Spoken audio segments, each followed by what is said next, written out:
U.S. retailers are warning of expensive consequences for American consumers if President Trump's proposed tariff on Chinese imports goes into effect. Our next guest condemned those tariffs at a hearing in front of the International Trade Commission yesterday. Rick Helfenbein, did I say that right? Oh, good, is the president and CEO of the American Apparel and Footwear Association, and he joins me now. The numbers are really staggering. So we get they're the number one apparel importer. China gives us most of our imports for apparel. For shoes, 72% of our shoes come from China, 41% of clothing comes in. So you say it would add how much to each family's annual bill? At least $500, but that's a minimum.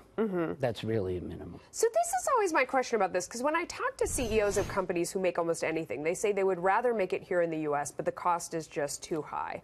What would it take in the U.S. in order to make the cost the same? I understand labor is so much cheaper in China, but lower energy prices, like what could you do here in the U.S. that would compensate for the higher cost of labor? It's very hard. The reality is that you can make raw material here, you can make fabric here, because that's capital intensive. It doesn't involve a lot of people.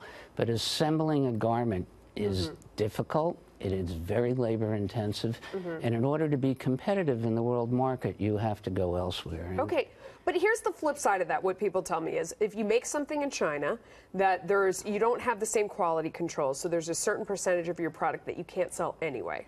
And then you also have the higher transportation costs because you're going there and then you're shipping it here to be sold. So you could save on those two things, right? Well, the thing you would save the most on is time. Speed to market is very important. Okay. But quite frankly, the quality coming out of China is very good, and the logistics coming out of China is very good. So where we are interested in reducing the 41% of apparel and the 72%, it just mathematically doesn't work. It's been going on for years. This is not something that's new. Yeah, but there has to be a way to make the math work, or at least be closer. They're trying everything. Right. They're trying local factories. They're trying automation. Automation, right? I mean, that's one of the big things with labor is going to be if you automate, then you don't need the labor. The problem with automation and with our industry, if you look at a garment, it stretches and it moves and it comes in multiple sizes and it ends up being just a lot of handwork. So it's a very, very difficult process to automate. What about lower energy prices? I mean, that's something that makes it a big difference. It makes a huge difference, but not enough to make it competitive. Believe me, if we could make it in the USA, we would. Yeah. You know, when the president looks at tariffs and he's saying there's, you know, huge tariffs on American goods that go there, there's none here in China, the goal is to make all the tariffs lower. Do you think that there's a chance that through these negotiations they get China to lower the tariffs, thereby still being able to get your product from there?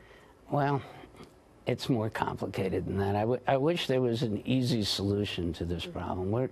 We're having in Washington right now 3 discussions. One is on NAFTA and the effects of that. One is literally on what's going to happen with these tariffs.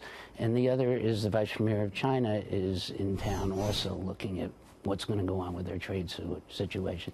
Tariffs would not be helpful if they were on apparel, because right now, believe it or not, it's a hidden tax on the American consumer.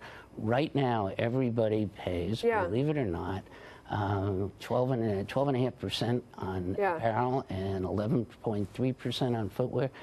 You're paying that already. You want to add 25% on top of that? No, but it's the stick that he's going to beat them with in order to get the tariff down everywhere, in order to get some more concessions. That's the starting point of the negotiation. Well, it's a starting point, but it's already having an inflationary effect because people are scared and they're looking to source elsewhere. And the old adage is you can't put 10 pounds in a 5-pound sack or it's going to burst. So they're running elsewhere to look where to place goods, and prices are going up. They're screaming at me that we got to go, but I hear you. Thank you. You make some great points. Thanks for coming on. We appreciate it.